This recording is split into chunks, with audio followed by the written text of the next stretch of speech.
Good evening, everybody. This is Robin with another edition of Horror Pop After Midnight. And my guest tonight is writer, filmmaker, Dalton Richardson. How's it going, Dalton?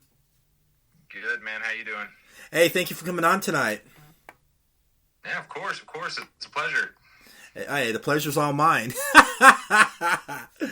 All right. Let's talk about your film, Priestess. Tell me a little bit about that film. I know it's in a series of 4 films. Is that correct? Yes. So the Priestess was the third in a series of 4 films. It was supposed to be a longer series, but just coordinating was a lot to deal with. You know what I mean? So we haven't been able to do a 5th installment yet. But the first one was Mr. Nobody. Second was the Antler Man Chronicles, and then it goes the Priestess and the Ravager is the final one. So it's a lot more of a mystery and a suspense than it is it's like a murder mystery almost than it is a straight horror film. But as you kind of get towards the end, the horror kind of kicks in and it kind of takes hold. You know what I mean? But I created all of my films are based around the villain because every story is only as good as its villain. You know.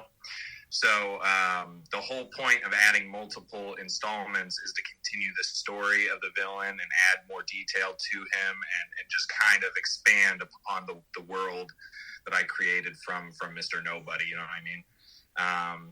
But we did submit it to several festivals, and actually Garrett Russell, he was the cinematographer for The Priestess as well as The Ravager. And he actually won an award for Best Cinematography, which was awesome to see because I was looking at both of those films and I was like, if he doesn't get something for this, I was like, this is an injustice. Like he's got to get recognized for this. You know what I mean?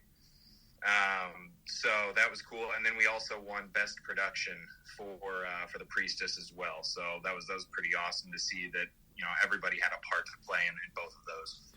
Now you also have a talented young actress in the films as well, and she plays like the main antagonist. Let's talk about Holly Anspaugh. Was she your idea for the main antagonist in the film series? So it's funny, right? So in all my films, right, I'm a relatively new filmmaker, and I first started working with Derek McMahon. He had been in The Butcher, and we had won a bunch of awards on that, and I just have a great time filming with Derek. He's just a really fun personality. And he had a really big connection of fellow filmmakers and actors and actresses up north, in Indiana. And so when I was looking at everything, I had seen that he had done some projects with Holly, and as I was writing the script and I was kind of doing everything, I saw some of her performances and I was like, oh, she'd be perfect for it. You know what I mean? And I think we just right after The Butcher had added each other either on Facebook or Instagram. I can't remember what it was. And I think I just reached out to her and asked her look, would you be interested in this role? I explained the story a little bit. And she was really open to it. And, that was the first project that I really got to work with her. And I mean, she just did amazing. You know what I mean? What was really cool was we go pretty in depth with the set design and the costume design and everything. And so when it comes down to a villain, I like to go all out on making him look unique and everything. And I showed her all the props and she's like, this is awesome. She was wearing looking at everything, putting all the accessories on and just kind of being creative and fun with it, So it was cool to be able to work with somebody who is so talented in terms of being creative with their character. And because I mean, she didn't even have to ask any questions about the character. She just embodied that role and just did such a great job with it. You know what I mean? And added just such a depth to it. So that was really cool to see. I bet it was to see. Really cool to see. I like it because she's playing a villain, and I'm trying to picture how she prepares herself for that role and what's going through her mind the whole time. I can just picture it right now. Oh yeah, and I'm telling you what, she's one of the most polite and respectful people I think I've ever met. She's not even like you look at her, you're like, there's no way she'd be a killer. There's no way she'd be. And then she jumps right in the role, and it's like, wow, she's a killer. Like that's it.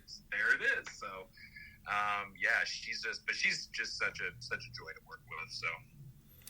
And then at the ending of a Priestess, where you said it was going to get into more like horror and all that great stuff, then Derek became part of the series as well, too, right? So he actually became a part of it in the Antlerman Chronicles towards the end, and carried over into the Priestess, and he was the main character, so the main protagonist through the Priestess and the Ravager. And he was a main component from the end of part 2 all the way through the Ravager. So he had a really big part to play in that. But it was also cool to see him being like the counterpart to Holly. You know what I mean? Seeing them as like kind of rivals on screen, that was really cool to kind of dive into and see. And they just rolled with it. You know what I mean? I bet they did, because whatever they do, I've seen them both work together with each other. They just have that great chemistry with each other. They know how to play off each other to make that certain scene like $1 million. Well, so actually, I take that back, because I did do one other film before The Priestess with both Holly and Derek. And that was the first film I had done with them, called The Man in the Basement. And it was vice versa. Derek was the bad guy, right? And then Holly actually portrayed, I guess Derek did both bad guy and good guy, but then Holly played like kind of the survivor, the final girl kind of deal, you know what I mean? And so I already knew that they had chemistry on set and that they were really good at like bouncing ideas off each other and then working together. But yeah, I mean, that film, Man in the Basement, was just them and me. So that was when I really got to see kind of how creative they could be when they were just in their own, because they're both on a level where they just kind of roll with whatever they feel like is natural for the character. You know what I mean? And so that's really great for both those stories. So now let's talk about another project you're doing too, Jackrabbit. What's that all about? So Jackrabbit, we actually just filmed last Sunday. So this has Trick Blanchfield, it has William Rain, and then it has Daniel Lund in it. And there's a string of murders, right? There's a string of child murders. And there's a reporter who's trying to figure out she has a very good idea of who did it, but the police force isn't very confident in what her beliefs are, so she's kind of proving to this detective, which is Daniel, she's showing him, like, this is the evidence I have, this is what I believe, and I want to prove it to you. So they kind of work together to figure out who the killer is, and it takes kind of a fatal, dark turn. And they end up in the killer's house, and then being trapped in the killer's house. So they have to get out of there. It was really cool, because it starts off as kind of a mystery and kind of a slow burn, but as you get towards the end, it gets more intense and fast paced, and there's more blood in it, and it's just it's very, very creative, I think, especially with working with them, because for Trick, she just jumps in there and she already has kind of an idea of what she wants to do. She's a very confident, very charismatic character, you know what I mean? And she plays kind of the investigative reporter, so she carries just the charisma through the entire film, even when she's, in this life or death situation.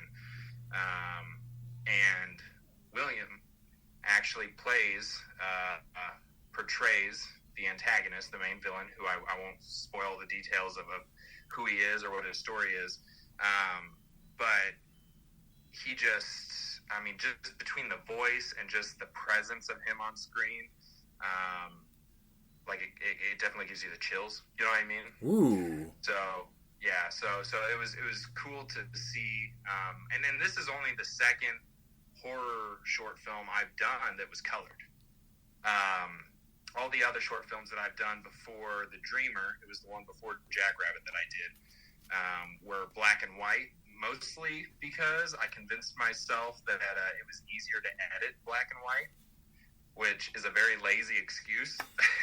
So, but now once I got to The Dreamer and the Jackrabbit, I started dealing with color and everything, and yeah, it's just I'm really excited. I actually just pretty much wrapped up everything on it today in terms of post-production, the editing and everything. I just have to add a couple more lines that I'm going to have William record. He's going to send them over, and then I'll put them on there, and we'll be wrapped up with that. So, since your films are mostly about villains, what got you obsessed with villains to write those type of films, the antagonist? So you say that, I actually have a whole poster right here of all the 80s slashers, of all the 80s antagonists through that entire, decade. So I grew up on 80s slasher films. Clearly, my primaries were Halloween, Friday the 13th, Nightmare on Elm Street, right? And I was kind of traumatized to say that I didn't watch Hellraiser or Pumpkinhead until after I turned 16. And now looking back, I'm like, how did I miss those? You know what I mean? How did I not see those sooner? So, I don't know, just getting raised on those. I would, especially when I was younger, every other weekend I would either go to the movie theater with my mom or with my aunt. Sometimes if neither of them were free, I'd try to push my grandma into taking me over there too and making her watch a horror film. And she's like, why am I here? You know what I mean? She's like, she doesn't even like horror. But that was just my thing. I loved going to see all the new horror films. And I just love seeing what new ideas can come out of horror, because I think overall, between all the genres and all the different things you can experiment with in film, I believe that horror is one of the most creative aspects of film that you can get into, and there's never a limit on what you can really do with horror, because you could take one killer and you could make 50 different stories about them, and it's going to be new every single time. So I loved the idea that I could continue to create these films, and a lot of my films, when I edit them and do the post-production, the whole screen, the style of it is supposed to be a reference to kind of the feel of the 80s and the look of the 80s. Between the radios I use in there, looking, old-fashioned and vintage, and the music that are playing on screen, I like to make it feel reminiscent of that, you know what I mean? So, yeah. Hey, that's pretty cool how you do that. Since you're into slasher films and all that, have you ever seen Dressed to Kill with Michael Caine and Angie Dickinson? Scenes of it. I've seen scenes of it. I have not seen it. The one part in that whole movie that creeped me out was the elevator scene. Oh my gosh, that traumatized me when I was a little kid, man. I couldn't sleep for a week. Well, you talk about traumatizing scenes. And still to this day, the one film I won't watch is Jeepers Creepers. That film, I will not. I can't. I watch it and I'm like, nope. It's disturbing. This. Have you seen Jeepers Creepers? Yeah, I loved the first film. Yeah. So where he's standing in the doorway with the old lady and he's just kind of the silhouette behind her, traumatized me. I'm like, nope, I can't. I'm out. I won't finish this movie. And then the other one that got me, because I love Halloween now, the film. But when I was a kid, I was scared to death of it. And I think it was Halloween 4 or something. Maybe it was Halloween 3. I think it might have been Halloween 3. There was a scene where she was praying next to the bed, and then when she gets up, the hand reaches out and grabs her leg, For the longest time, I would have to jump over onto my bed because I didn't want to stand too close to it. So I would just, when I was a kid, that would be my thing. I was, traumatized of that. So I wouldn't even look under the bed. I'm like, nope. And it's just, yeah. So there were a couple scenes that scared the crap out of me. But, we got over it. We got over the hump. So You know what that means? I'm gonna have to hunt you down, sit you up, tie you up to a chair, and I'm gonna force you to watch the whole Jeepers Creepers until you get through that fear. Oh God, man! Well, admittedly, the one thing that makes that easier to tolerate is I watched the Reborn one, and I watched number 3, and not that they were, I'm not calling any film a bad film. Like, everything's got its own value, right? Yeah. But compared to the first one, not even close to the level that the first 2 were on. And I was like, you know what? I'm not so scared now. Like, I watched those 2, and I kind of laughed more than I did, like, get scared, you know? So whenever I see number 1, I'll be like, I'll just think of, like, a scene I laughed at or something. Be like, it's not that bad. It's not, you know what I mean? Like... Yeah, speaking of Jeepers Creepers, I met Justin Long, and I met the actress that played the sister, and then and then I met the actor who played the creeper. You know what he did? It still got kind of eerie. He was sniffing on me, like, you know how he sniffs on his victims? He came up and I was taking the picture. He started, like, sniffing on me, and I was like, what are you doing? Yeah. Hey, dude, like, personal bubble, back up a bit. It's like this. You're not the creeper. You're not sniffing out my soul or trying to take my eyes, damn it. Yeah, right, exactly. It's like, well, at least that's what you should have been thinking. He's like, well, he smells something he likes. Crap, I need to back away. I need to get out of here. Oh, yeah, he don't need my eyes. My eyes are not that beautiful. Yeah, well, and we both have glasses, so we're probably both blind as a bat without them. Yeah, I know, without the glasses. Picture us being in a horror film, losing our glasses, and we're trying to get away, and we're like bumping this stuff at night, going, what's going on? Yeah, we'll be the Velmas of the film, yeah. So, what other projects are you working on? Are you going to work more into the horror side of it, or are you going to do more of the slasher mystery noir type of?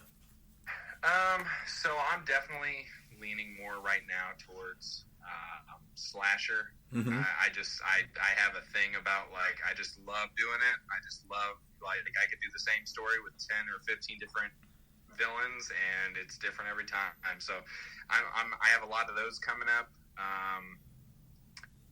And I have a lot of scripts that, of course, are not put out there. You know, I'm not casting for them or anything yet, and I'm just kind of sitting on them. The Dreamer, which is a film I just recently did, is more of, it's not really a slasher. It's more of like a supernatural, like, horror element to it. And we actually just won Best Horror at the Star International Film Festival, which was awesome to see. But I'm just kind of exploring with slasher at the moment, especially after seeing how Jackrabbit turned out. The first film that I did, so a little background on me, right? I'm active duty military. I actually served in the Marine Corps, and so I spent the last before last year, I spent the last 6 years in California. So I didn't do too much filmmaking, but I got into it out there, and that's what kind of made me interested in it. So when I came back home here, my first slasher film that I actually did was called The Butcher, and that was Derek McMahon. He played the Butcher in those films, and that just kind of brought to life a whole new level of filmmaking that I didn't realize I had. And so it was at that point where I really, really realized how important slasher films were to me in terms of, like, creating them. And now I did one called The Skinner that was kind of along the same lines. And now going into Jackrabbit, I'm like, this is where my head is at right now. You know what I mean? That's pretty cool. So I've seen The Butcher because Derek, made me watch it. So I watched it, and like I said, of course, it was filmed in black and white, like you said earlier. I liked it. It had that suspense to it because it was in black and white. Right. And then looking at Derek playing, that role, the Butcher, how he, like, played. If you look at his face, he was just like possessed. He was somebody else, not Derek. He was just like this possessed killer, trying to take care of business. And When I saw that, I told Derek, I was like, wow, that was kind of frightening. And now your other film, I would love to check out The Dreamer. I love anything with the paranormal in it or supernatural type of films. You got me intrigued in The Dreamer. I definitely got to check that one out.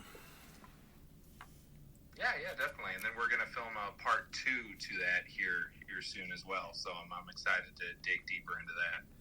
So, are you going to put? So, The Dreamers is being in film festivals. So, are you going to put Jackrabbit in the film festivals too? Yes. Especially seeing how it turned out. It turned out to be about 20 minutes long. And so, a big thing with submitting it to film festivals you want to look at is the length of time, because they're going to put a lot more emphasis on the shorter films because they want to be able to fit more of them into their festival. But I think with the quality of the film and the pace and the story that it could win a lot of awards, and it could win over a lot of festivals. So I'm definitely looking to start pushing it out there before I even publish it on YouTube. And that's where I put all my films at, on YouTube. And most of the time I don't really submit them until after they've been published. Just because I like my community to come first. I like them to be the first ones to see it. You know what I mean? But yeah. Jackrabbit's definitely going to make the film festival route. The Dreamer is out there. And then The Skinner has won 3 awards so far. And it has several other festivals that we're just pending a response from. As well as there's a short film called The Good Doctor that stars Derek McMahon and Jacob Bradford, and that film is kind of like a Dracula, like a vampire psychological type horror film. So those are all out there kind of making the rounds, and we're just kind of seeing what we can stir up, I'm intrigued with The Good Doctor. I got to definitely see that. So when will Dreamer be on your YouTube channel? I would like to check it out. So The Dreamer's out right now. Okay. Part 2 won't be filmed until it's looking like it won't be filmed until March. So that'll probably, and Jackrabbit will be released in May. So we're talking The Dreamer Part 2 is probably going to be, July, August time frame.